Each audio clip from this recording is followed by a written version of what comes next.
And so, in looking at the decorations, I just have one thing to say. Are you ready? Ready. Boom! Good afternoon. If any of you are new, my name is Randy Mayeux. We talk about whatever is in the news, and I have two comments to make about important issues before we go to more important issues. I have been saying at the beginning of the football season that I would not bet the farm on the Dallas Cowboys winning it all. Now, about a week or two ago, I said I would be willing to bet the hen house. Now I'm on the verge of saying I'm willing to bet the hen house and the barn and the tank where the cows drink the water. So I'm kind of adding to the value of how the Cowboys look. They look very, very good. And I have been a Cowboys fan since the days of not Roger Staubach, not Dandy Don, but Eddie LeBaron. So I go back a long way. And this is looking very, very promising. So, number two, there may never be another football player like Peyton Manning. No, I agree with you. He is just sort of remarkable. And as you know, he now has the record for the most touchdown passes in history. And if you saw the game last night, they walked you through, before the game, Sammy Baugh and Bobby Lane. Let me see if I can do them in order. Sammy Baugh, Bobby Lane, Fran Tarkenton, Dan Marino, Brett Favre, Y.A. Tittle, hold it. Sammy Baugh, Bobby Lane, Y.A. Tittle, Fran Tarkenton, Dan Marino, Brett Favre, and now Peyton Manning are the quarterbacks that own the records for the most touchdown passes in history. Each one of those had the record at one point. In the old days, they didn't pass as much. Let's see if any of you remember the most famous quote on passing. A very famous college coach says, there are three things that can happen on a forward pass. Two of the three are bad. So who said that? Anybody remember? Darrell Royal, University of Texas. He believed in running the football, not in passing the football. Okay, so there's that story. And Kansas City Royals are in the World Series, and they were not even a division leader. They won a one-game wild card playoff, and they have not lost a game in postseason. Here is one way the world has changed. When I was a little boy, 1950s, I was born in 1950. When I was a little boy, we would sneak a transistor radio into school to listen to the World Series that were played in the daytime. They didn't play them at night.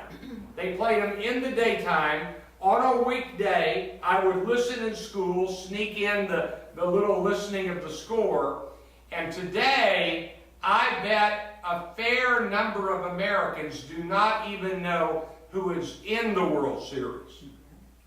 We've become so watered down with other sports and other activities. So that's a very interesting development. Okay, that's the important news. Now we'll get to the more important news. The first comment I want to make, let's bring you up to date on Ebola. Now, Ebola is having a terrible effect in Africa. In West Africa, as of last week, there were 10,000 plus cases of Ebola, primarily in Liberia and Sierra Leone, and right at 4,500 of those 10,000 had died. 45 to 50% dying from Ebola. If you catch it, you basically have a 1 out of 2 chance of dying. But in the United States now, this is not unimportant. The man named Duncan flew here and brought within his body Ebola. There's no doubt about that. He arrived here with Ebola. We all know the story. I'm not going to go over the details again, but something went wrong at Presbyterian Hospital. The first thing that went wrong is that even though when he got there, he told them, I have been traveling here from West Africa. Somehow that did not raise enough alarms, and they sent him home for 2 days. Then he went back to the hospital, and ultimately he died from Ebola at Presbyterian Hospital. Everybody is taking a piece of the blame for the wrong way of handling his first trip to the hospital. Presbyterian Hospital has acknowledged we made a mistake.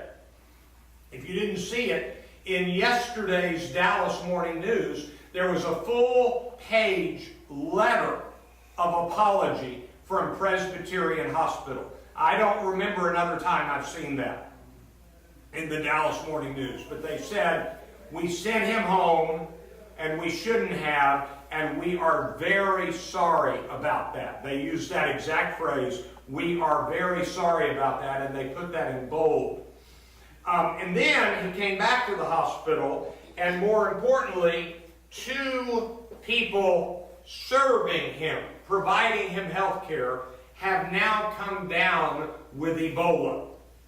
And so he was in the hospital, and 2 of the people who were providing his health care have come down with Ebola. One of them has been moved to a hospital in Atlanta, and the other one has been moved to a hospital in Maryland. And so one of the things they are learning is that you've got to have a hospital that is utterly ready to handle this. I know you've all heard this. Let me help you just a little bit. They are convinced that Ebola is not an airborne disease. I have allergy problems. You've heard me sneeze in this room many times. I usually turn my back and I'll cough or sneeze into my coat. If I were to sneeze in this room with flu, just sneezing, some of you could catch the flu. If I were sneezing in this room with Ebola, you would have to have the sneeze, the liquid of the sneeze, the bodily fluid of the sneeze, land on your body for you to be in danger of catching Ebola. So if I sneezed right here, that direction, and I had Ebola, you would not get it. You've probably seen it. There have been 2 or 3. I saw Sanjay Gupta do this on CNN. He put on all the protective gear that they're wearing for the healthcare, and then he rubbed his hands with chocolate liquid. And then he started rubbing his hands on his chest because he said that is a common practice. So now he had chocolate liquid on his hands and chocolate liquid on his chest. And then he started taking off the protective garb. And by the time he finished, he had 1 drop of chocolate on a wrist and 1 drop of chocolate on his neck. And he said, if this were Ebola, that would be enough for me to catch it. All you have to have is a tiny little bit on you. And so it is very, you have to listen to this carefully, catchable if it lands on your body. But if it doesn't land on your body, if somebody were sitting right there and had Ebola and it landed on that chair, I would be in no danger unless I went and touched that chair. And so this is to me extraordinarily important and comforting. 0 people, 0 have caught Ebola from Mr. Duncan or from the 2 healthcare workers that were serving him, providing him health care outside of the hospital. Let me say that differently. 0 people have caught Ebola outside of the hospital in the United States. Mr. Duncan caught it somewhere in West Africa, and he had it, but the people who lived in his apartment and his apartment building have now been cleared, 43 out of 48. They don't have Ebola. Now, I got to tell you that if one person from that apartment building had come down with Ebola, you think we've been nervous so far? That would ratchet up the fear dramatically. But to me, I am now utterly relaxed because the only people who have caught it were in the room with him, I'm going to use crass language, cleaning up his bodily fluids. And so this to me is a very encouraging story, encouraging enough that I think we can almost quit talking about Ebola in the United States. Now, we can't quit talking about it in West Africa. That is a real tragedy, and there are experts who are saying that we are about to see it move from a total of 10,000, get ready for this, to nearly 10,000 a week. A week. That's what they're saying will happen by the end of this year.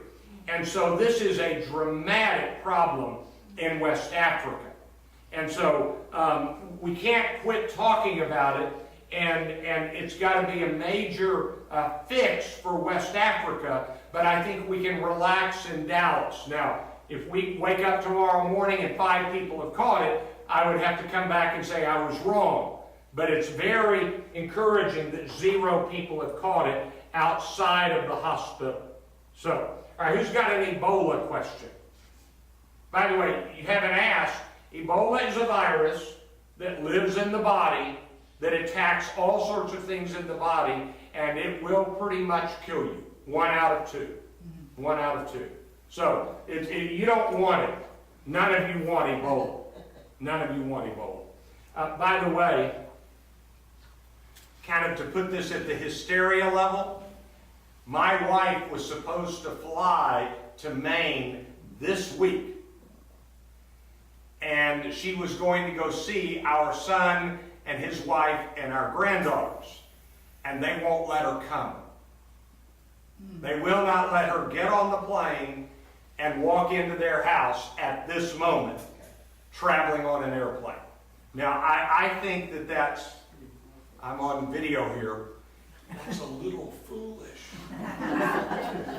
But if you know anything about daughters-in-law, you do exactly what they want all the time. And so my wife will make a later trip to the state of Maine. Yes, ma'am.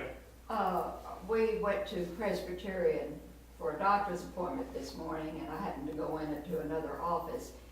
And there were 2 ladies there. One was behind the desk, obviously an employee, and she was vigorously defending Presbyterian. Yeah. So they must be really having a hard time. Well, here's what we know about what's happening at Presbyterian in terms of the impact. People with what they call elective surgery are canceling.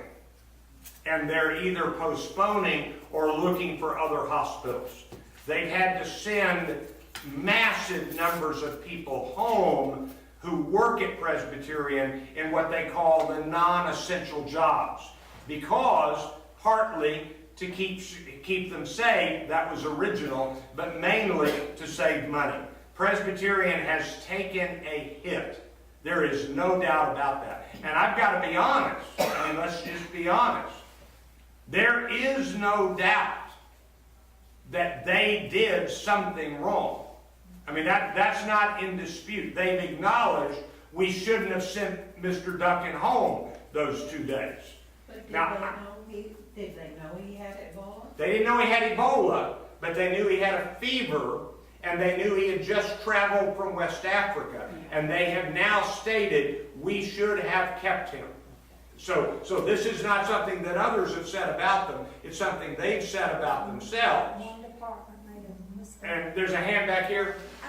I thought it was so unkind of the person that said that Presbyterian did that because they didn't take good care of that man that died because he was black and didn't have any insurance. Yeah, and I think that that is wrong, I think it's wrong. incorrect, and unfortunate that they said that, all of those things.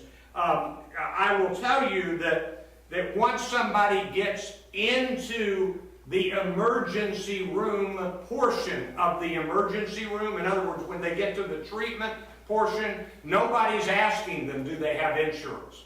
And so the fact that he made it to there had no, from then on, the mistake they made had nothing to do with was he black or did he have insurance. They didn't even ask him if he was an Aggie. That's an old joke.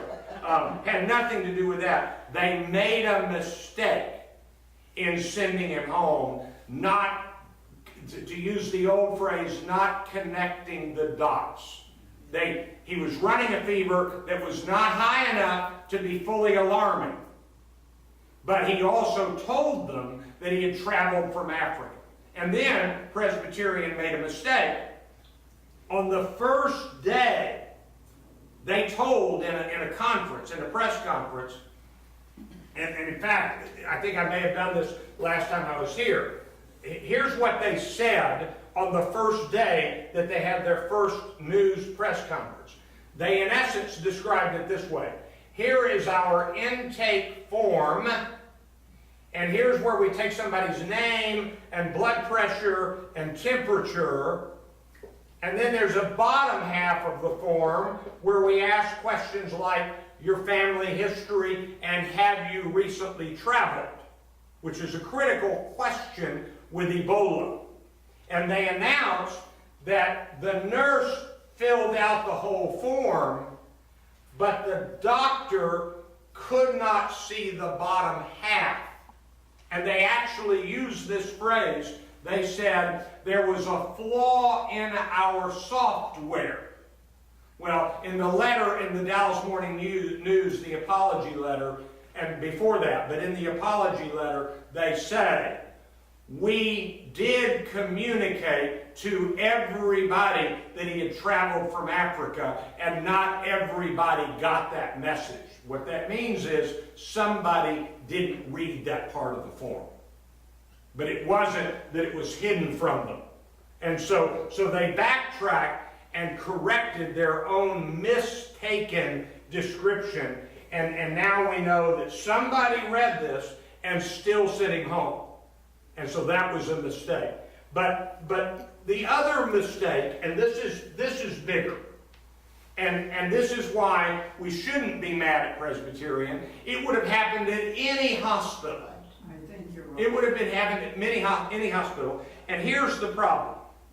We weren't prepared for Is there anybody in here who does not have a smartphone or an iPhone? You do not have one of these fancy new phones? Okay. You don't have one? All right, I'm going to hand you my phone. I can't hear it. Okay. Who doesn't have one that can hear? Come on. Who doesn't have one of these? All right. I'm going to hand you my phone. I'm not really going to do this.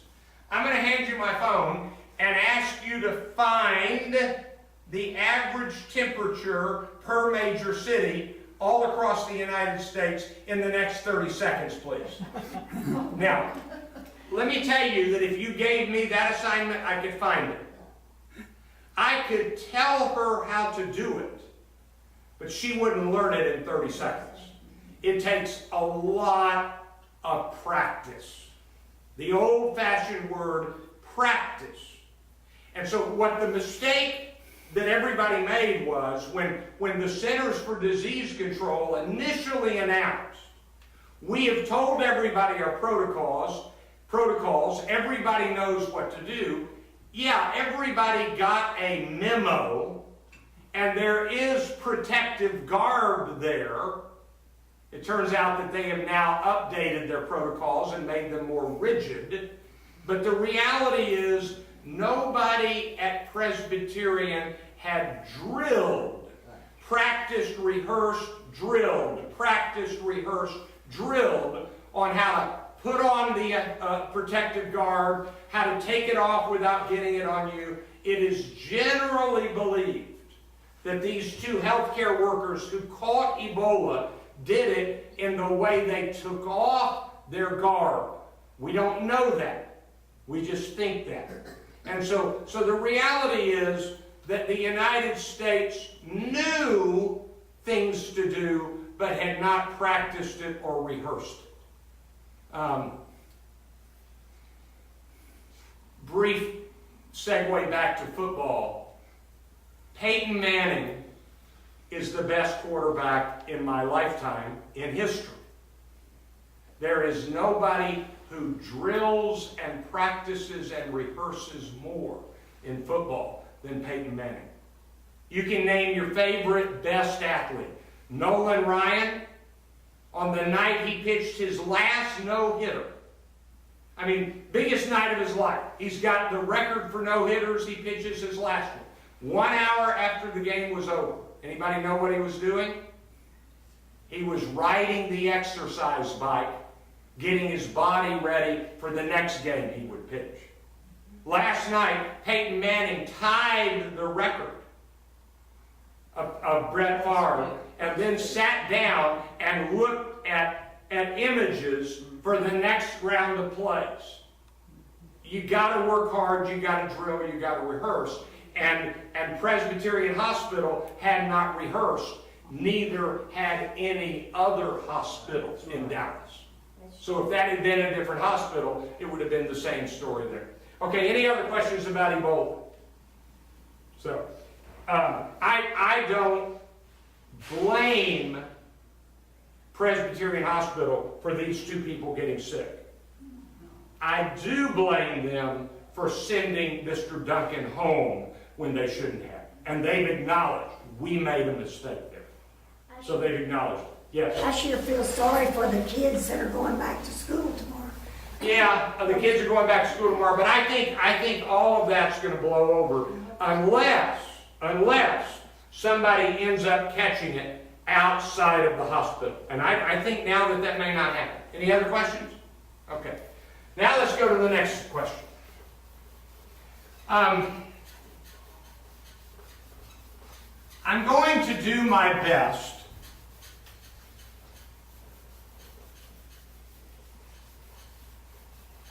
to describe the current political reality in the United States. I'm going to oversimplify, but not much. If an election were held, and the only people voting were white men and white married women, if these were the only people voting in America, the Republicans would win every seat in every election. In other words, in every poll, in every exit poll, in every configuration of how people decide to vote, white men and white married women, a vast majority of them are voting Republican, and fully Republican. Now, I'm a white male, and I'm not Hispanic, and I'm not black, and I vote Democrat, and there are plenty of us, but not enough of us. And so, let me remind you that in the last presidential election, President Obama got, get ready for this, 51% of the vote, and Romney got 47.2% of the vote, and a little bit of the vote went to some miscellaneous non-party candidates. So 51 to 47, that's 3.8% difference, and that was considered a landslide. That's a big win. If you go back and compare this to Bush versus Gore, you remember, in fact, number one, Gore actually got more votes than Bush did in terms of the popular vote. So this is how divided our country is, that a landslide is 3.8%. If you go back and compare that to Lyndon Johnson beating Barry Goldwater, or Ronald Reagan beating either Jimmy Carter or Walter Mondale, those were landslides. Millions of votes different. But now everything is close. So one of the questions that people have is who votes for whom, and it is pretty strong consensus. White men and white married women vote for Republicans. White unmarried women. And in fact, you can make a slight case for white never married women. Slightly more of them than maybe divorced and currently single. But in general, white unmarried women and all minorities, African American, Hispanic, and in spite of what anybody says, even Jewish voters, although everybody has to listen to me carefully, of course they count, but overall they don't count much. There aren't many Jewish voters. So when you, it's like, if you were to ask how many Native Americans vote, well, they all vote one way, but there aren't many of them. So basically, if you want to know the two biggest groups in America, white is currently still the biggest, and number two is Hispanic. African American is pretty flat. They're about 16% of the population, and they've been about that for a very long time. But the white percentage is going down. Their numbers are not going down, but the percentage is going down as Hispanic percentage is climbing. So if the election were only white unmarried women and African American, Hispanic, Jewish, and Native American, there wouldn't be a Republican anywhere in the country who would win. Democrats would win every race. And so we have a genuine racial divide in this country in its voting patterns. Now, what does this mean right now? It means that in November of this year, the Republicans are likely, at this point it is looking more likely by the day, that they will take the Senate. I've given you a clue, but can you tell me why the Republicans will take the Senate if the only clear majority they have are white men and white married women? These are the people that will show up to vote in a midterm election. That's why. Whereas, when there's a presidential election, all of these people come out in force. Now, I didn't bring the numbers with me, but let me give you the numbers. President Obama got something like 40% of the white vote.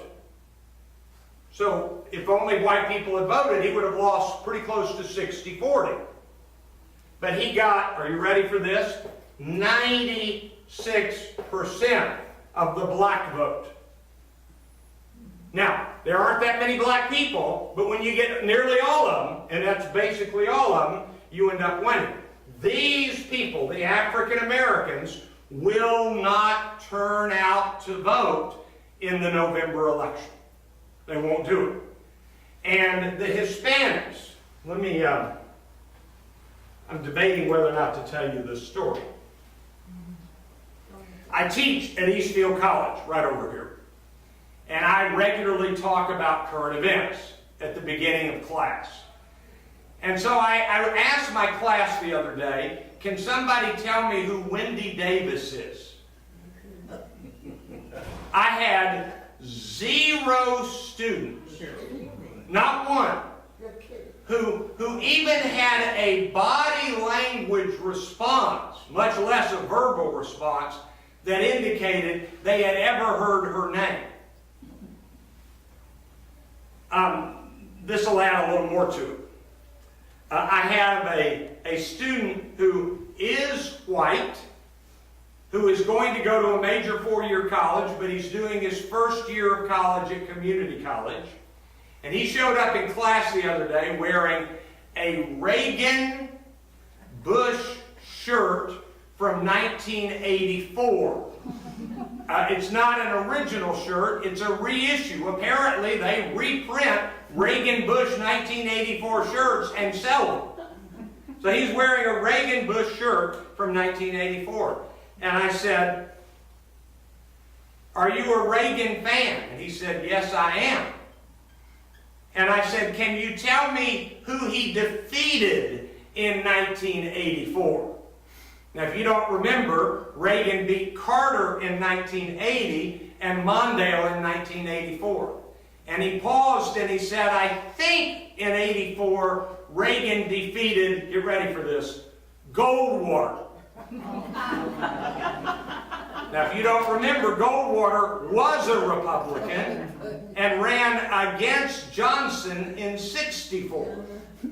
And I said, "No, you've got the wrong one. Goldwater was a Republican, like Reagan, and ran earlier." He said, "Oh, I'm sorry. All right, let me think a minute." He said, "Reagan beat Nixon." So he chose a second opponent for Reagan, another Republican. And when I said, "No, in 1984, Reagan defeated Mondale," I watched his body language again. He didn't know who Mondale was. He has no clue who Walter Mondale was. No clue whatsoever. By the way, I am proud to report to you that I can name each of the 2 major party candidates going backwards from now to 1948. So I can do every one of those. Y'all want to hear it? Yeah. All right, here we go. I'll start in 48. Truman defeated Dewey. 52, Eisenhower defeated Stevenson. 56, Eisenhower defeated Stevenson. 60, Kennedy defeated Nixon. 64, Johnson defeated Goldwater. 68, Nixon defeated Humphrey. That, by the way, is the most amazing election of all, because just before the Democratic primary, the man who won the Democratic primary in California, Bobby Kennedy, was assassinated. So we could have had, have you ever had one of these moments where, gosh, for some reason that just hasn't dawned on me? We could have had in 1960 Kennedy versus Nixon, and in 1968 Kennedy versus Nixon, and it would be a different Kennedy. So 68, Nixon defeated Humphrey. 72, Nixon defeated McGovern. 76, Carter defeated Ford. 80, Reagan over Carter. 84, Reagan over Mondale. 88, Bush over Dukakis. 92, Clinton over Bush. 96, Clinton over Dole. 2000, Bush over Gore. 2004, Bush over Kerry. 08, Obama over McCain. And 12, Obama over Romney. So that's the whole lineup. I've left out Ross Perot twice. I've left out, all right, I always have to stop, hold it. White-haired man ran a third party. What was his name? I'm drawing a blank. That was earlier. And then also,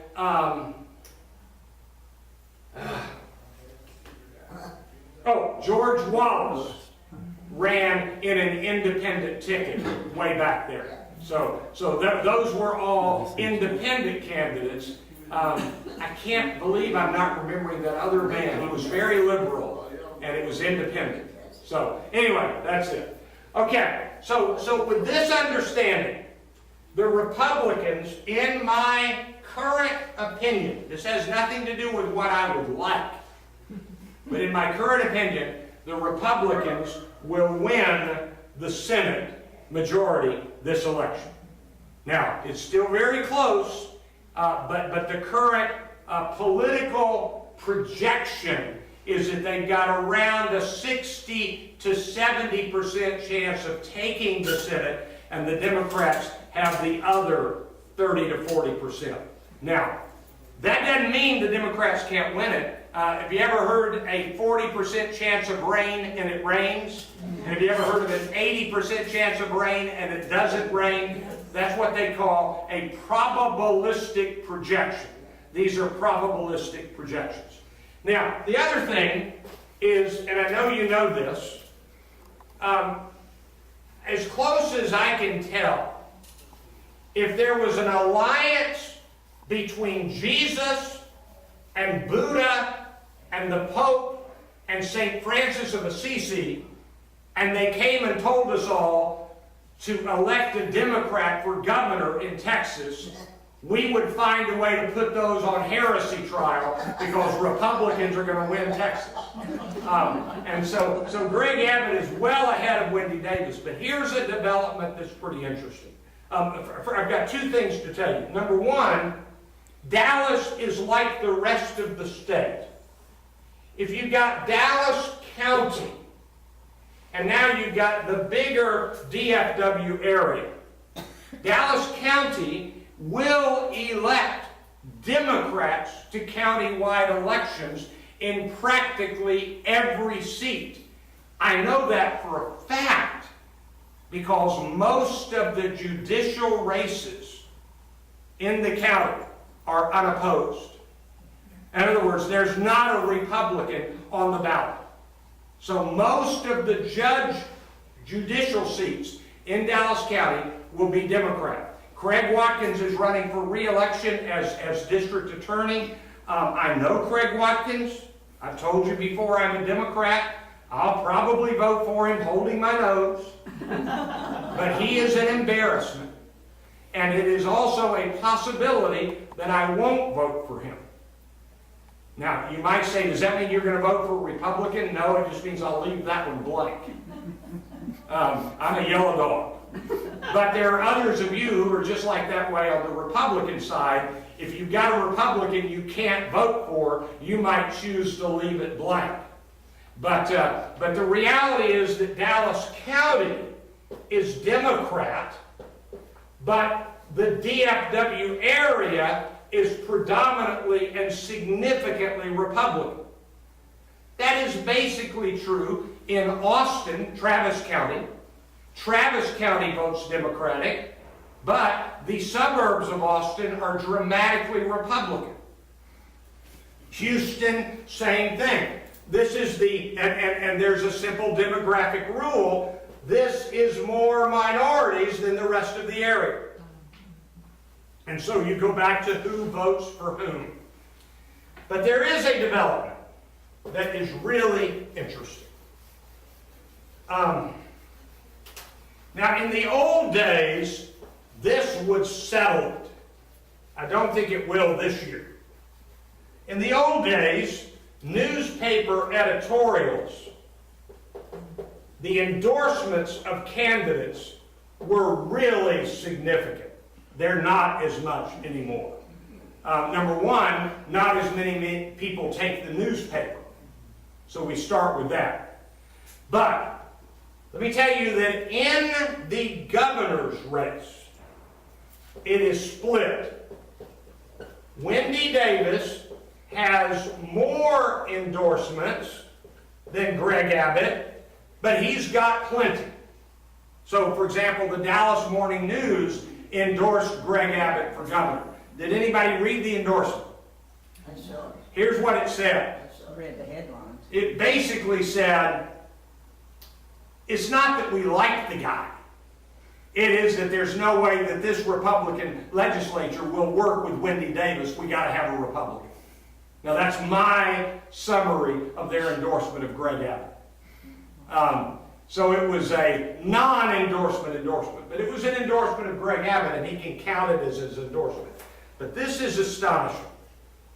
Letitia Van Depute The lieutenant governor Democratic candidate has every mid-sized city and above newspaper endorsement in the entire state. Let me say that again. Every mid-sized city and above has endorsed Letitia Vanderpute over Dan Patrick, the Republican. The Wichita Falls newspaper has not endorsed a Democrat for anything in 28 years. And they have endorsed Letitia Vanderpute. The Houston Chronicle said about Dan Patrick, this is the Republican candidate for lieutenant governor, they said he will be and this is a direct quote, a demagogue. Holy mackerel. I've never read that in an endorsement in Texas. Let me remind you, if you go back into the spring, there was a Republican primary, and Dan Patrick and a man named Paxton were the two Tea Party candidates against Dewhurst for lieutenant governor and Dan Branch for attorney general, and the two Tea Party candidates won. The moderate Republicans lost to the Tea Party Republicans. And basically, all of the newspapers are saying, if Dan Patrick becomes the lieutenant governor, and before Rick Perry, the lieutenant governor kind of ran the state in Texas. The governor was, this is oversimplifying, was more figurehead. But in reality, the lieutenant governor has a lot of power, and all of the newspapers say, we can't have Patrick, we gotta have Letitia Vanderpute. If she loses to Patrick, let me tell you the biggest takeaway from this. There is now no longer any power in newspaper endorsements. So I'll watch that for that one simple reason. That's going to be an interesting discussion. All right, let me quickly do a few other things. I need to come back and do a full significant session on the Islamic State, ISIL, or ISIS. They are now continuing to make progress, and we are now dropping weapons by parachute into areas where rebels that could someday use these weapons against us are using them against ISIS. We've got effective bombing runs. We have slowed down the progress of ISIS, but we don't have troops on the ground. So I'll come back and do that later. I do know that you're wanting to know, so let me just say, there is now no doubt that unless something happens to her health, Hillary Clinton is ready to run for president. And one reason you know this is that Harper's Magazine has a 5-point article on why she's not worth voting for. And that's this issue.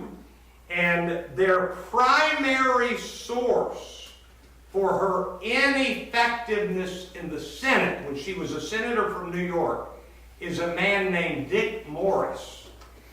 I'm guessing you don't know that name. But Dick Morris used to work with Bill Clinton and turned against him. So there's sort of a, there's an ancient principle in rhetoric called ethos, the credibility of the speaker. You can't trust Dick Morris against Clinton. He hates her. He hates her. So you got to find a more objective source. And I've told you this every time I've been coming for months. If you made me predict today, if you made me put down a cash bet, my bet today is that Ted Cruz will be the Republican nominee for president. So we will have Hillary Clinton against Ted Cruz. Now that could change, but that's what I think probably is going to happen as of right now. All right, let's see what I forgot. Ebola, football, ISIS, politics. Oh yeah, got to tell you one more thing. I'm out of time, I'm going to tell you this one. There are actually two developments that may be bigger than all of that. The first one is, get ready for this. They just had a major event of technology experts. And they asked all of the technology experts, what year will we start seeing the driverless car on the roads in big numbers? They didn't ask, will we ever see it? They said, when will we see it? So it's a given that they're coming. Here was their consensus answer. Are you ready? 2022. 7 years and 3 months from now. That's very soon. And the other development is, I'm convinced if you fell asleep today and woke up 4 years from now, nearly everybody buying everything will no longer use a credit card. They won't use cash or a check. They'll use a phone. Today, Apple Pay started. I can't use it. I've got to get the new iPhone 6 to use it. But what you do is, you walk into a store, you take a picture of what you're buying, it charges it to your credit card stored in here, and you walk out and you don't have to check out. Wow. I have one question. How does it bill on your phone? No, the phone is simply the cash register. You enter your credit card number into the phone, they bill your credit card. What keeps people from just walking out en masse with Somehow, the merchandise? system is such that an alarm will go off if somebody walks out with something that hasn't been paid for. It's still a brand new thing, but it is coming fast. It is coming fast. We're going to be more and more, we already know this. My wife and I basically don't write any checks. I pay my bills on this. And it's a direct process. We don't write checks, and we use practically no cash. I think I have 0 cash. I had $5 and I bought cookies at church for a fundraiser. So I got to go get some more cash. See y'all, thank you. We're having a reading group this week? Yes. All right, this week I'll get you the readings tomorrow morning through Matt. Thank you, I'll see you.